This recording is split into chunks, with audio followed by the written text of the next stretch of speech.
Hello, and welcome to our Magic Mirrors Shields program.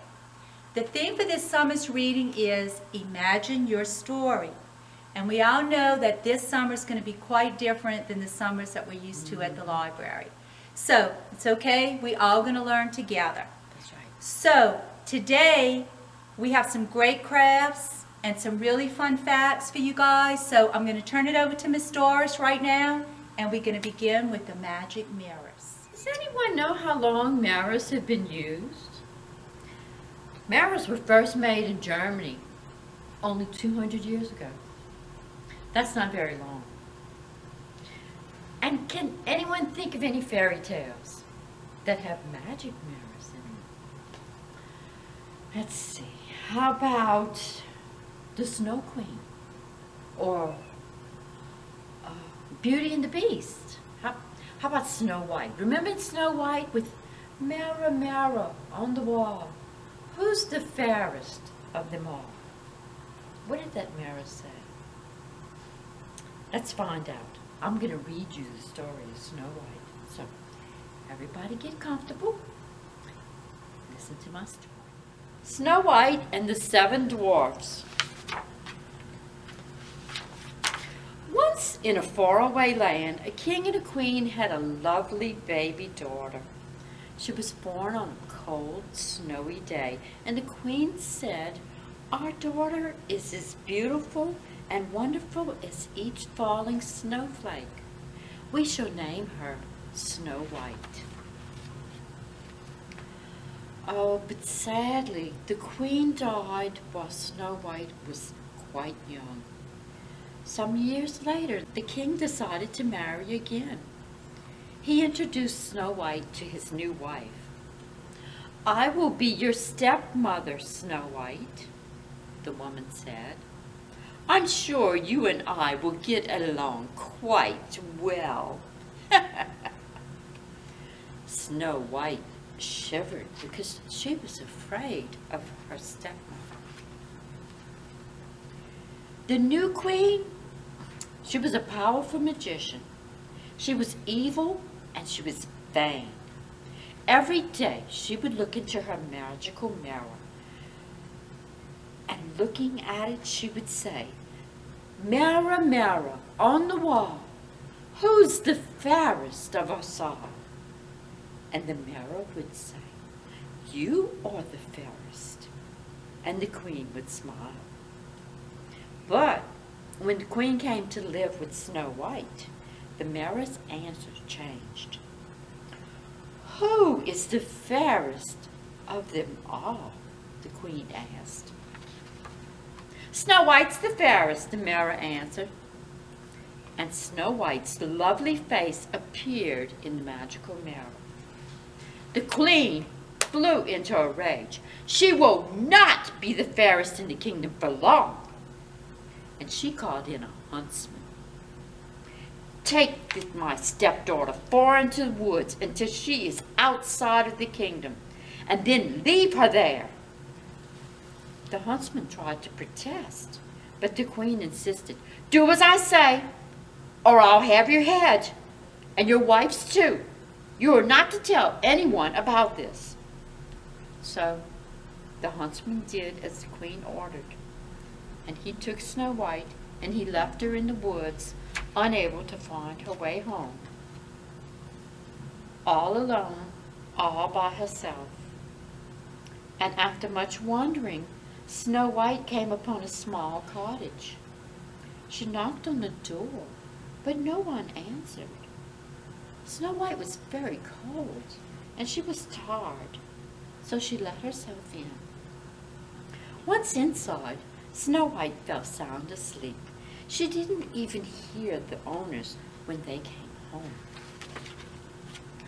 7 dwarfs lived in the cottage, and they were surprised to find Snow White when they came home from their long day's work. Snow White woke when she heard the stamping of their little heavy boots.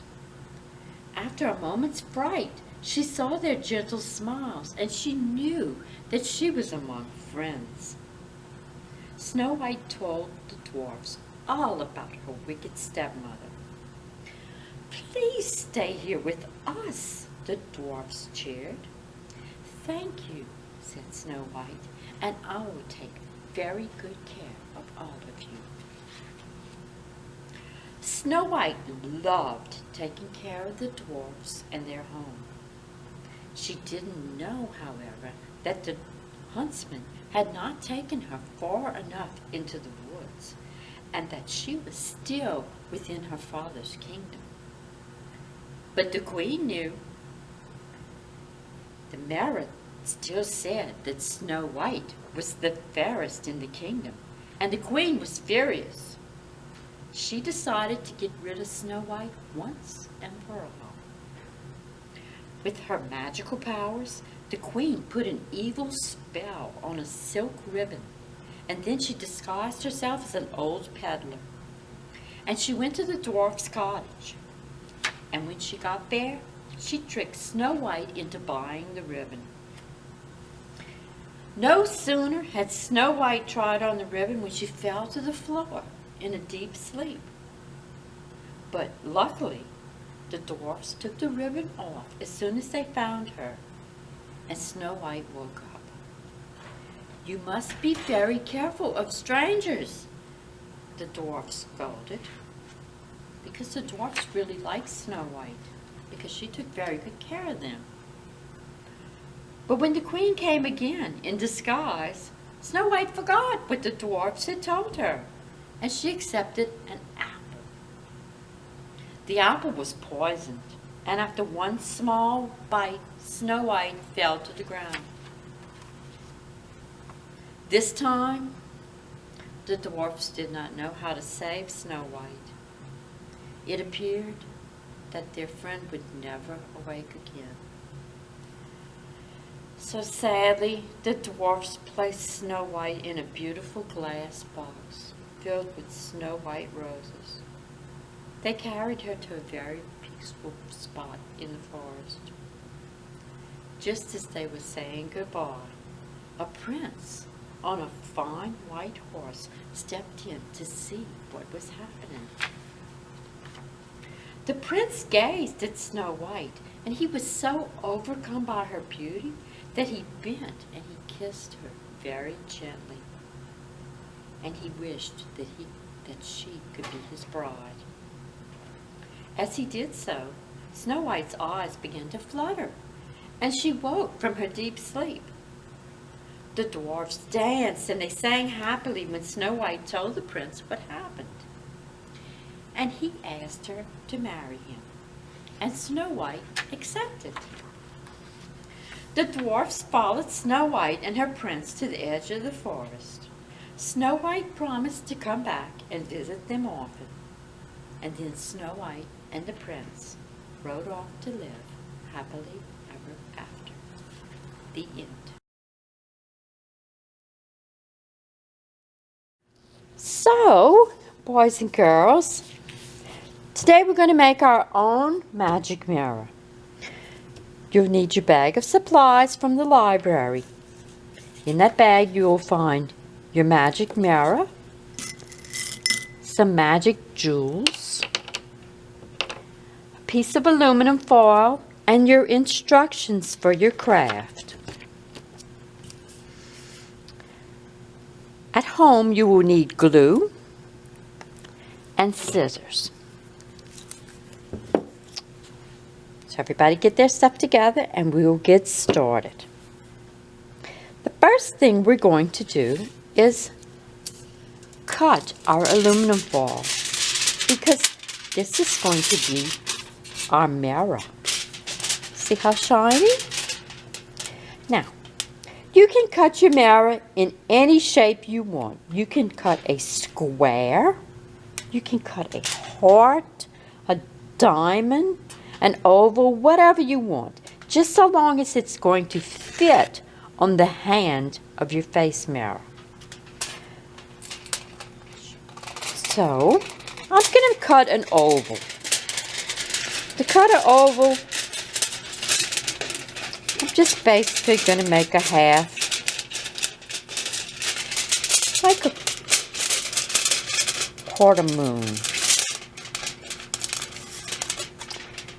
and it makes it a lot easier to keep things even if you fold it in the middle. But don't fold too hard because you don't want a big crease in your mirror. So keep cutting. And did you know that if you cut aluminum foil with a pair of scissors, that it actually makes your scissors sharper? So if you've been cutting a lot of paper and your scissors are dull, just cut some aluminum foil and you see it makes it sharper. Okay, so here we have it, cut out. Now I want you to take your glue. I want you to take your glue and put it across the back of your mirror.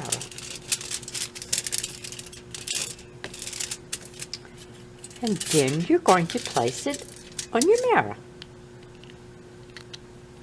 Take your time to smooth out the aluminum foil.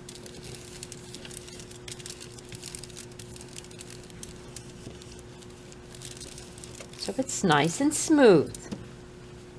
Then you're going to take some glue and put glue around your foil. Like so. Okay, so we have our glue around the edge, so then you're going to get your jewels.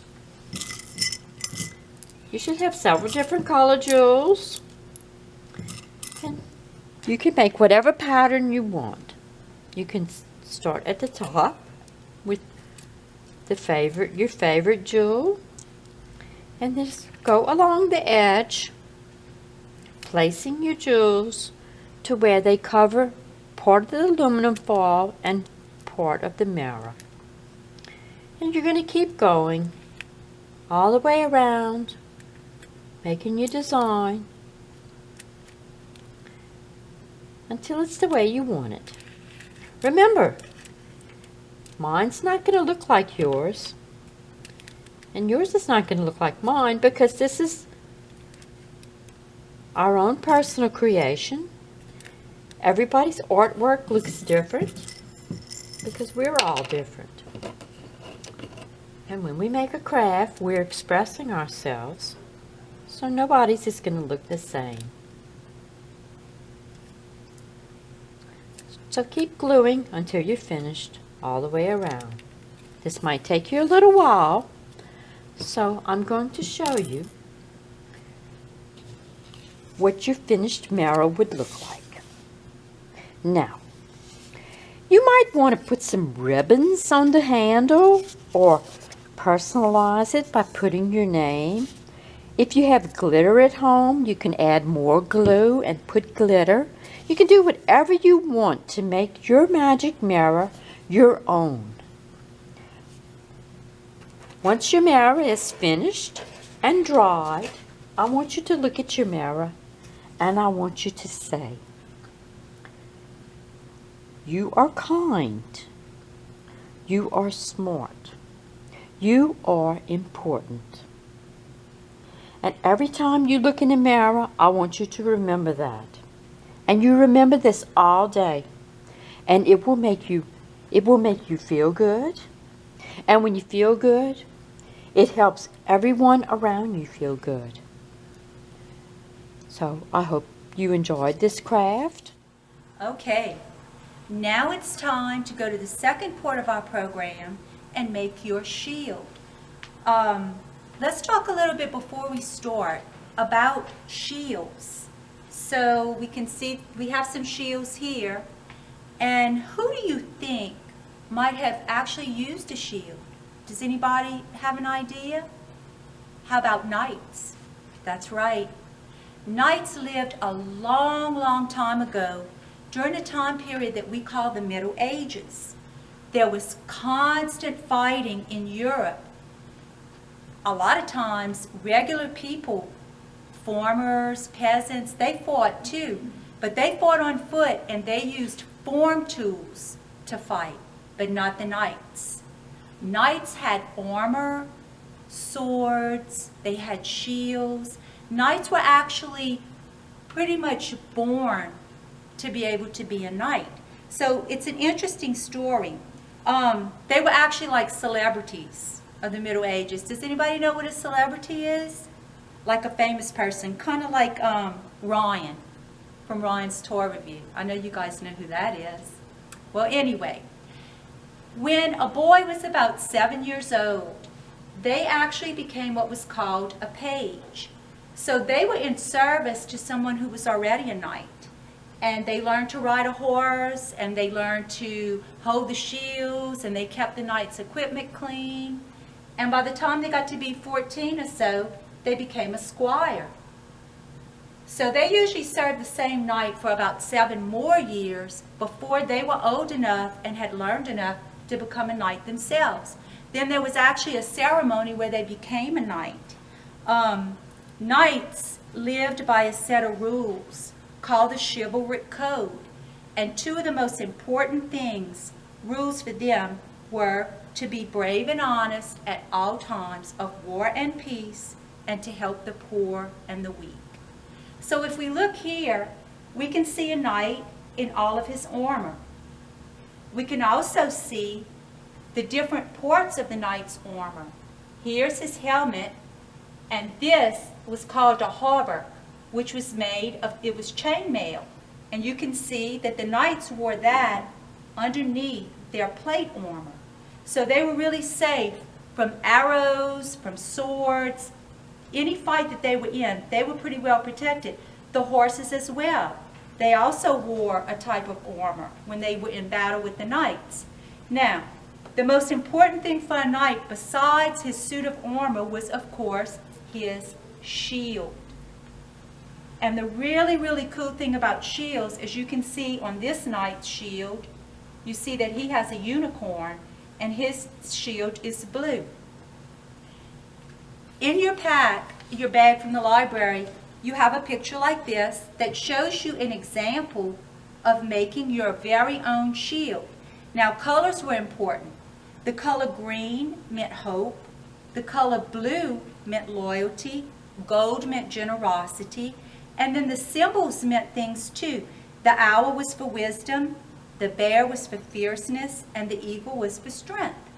So what you're going to do for this craft is create your own shield with colors and things that are important to you and that reflect your own, they're your personality. So when someone looks at your shield, they're going to know that it's all about you.